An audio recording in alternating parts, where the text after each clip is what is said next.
If you ever needed a story that intertwined politics, global business, the pressure on business, morality and media ethics, you have got one right here.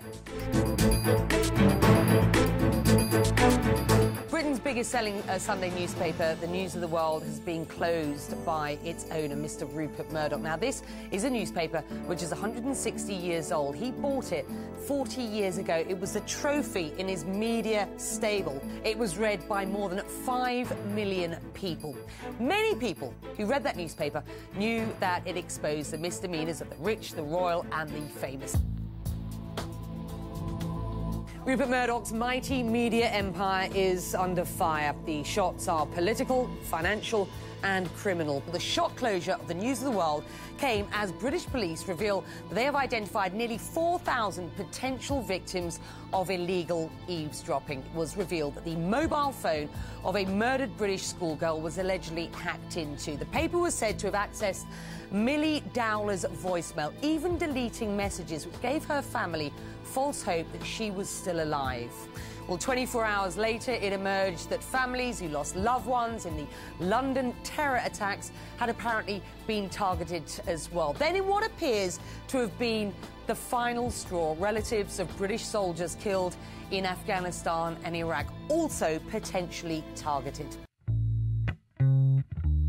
The current scandal has its roots way back. It all began back in 2005 when Buckingham Palace suspected that people were listening in on the voicemails of Prince William and other royal staff. A year later, the Met Police in the UK arrested the News of the World's royal correspondent Clive Goodman and a man, the private investigator Glenn Mulcair.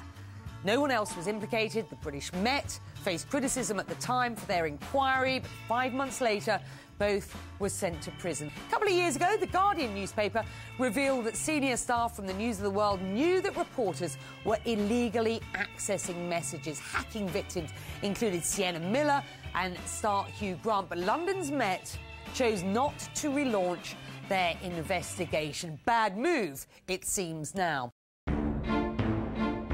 Let's focus in on the two people that perhaps matter most. Prime Minister David Cameron and a man called Andy Coulson. Now, the PM has announced 2 inquiries. A judge-led one into phone hacking allegations to start once the police investigation is over, and another one looking at newspaper ethics. Now, the Prime Minister in the UK has faced criticism for his decision to hire Andy Coulson. Remember, he was the former News of the World editor who Mr Cameron took on as his communications chief. He resigned from that post in January 2011. He was arrested, though, just recently over these latest revelations.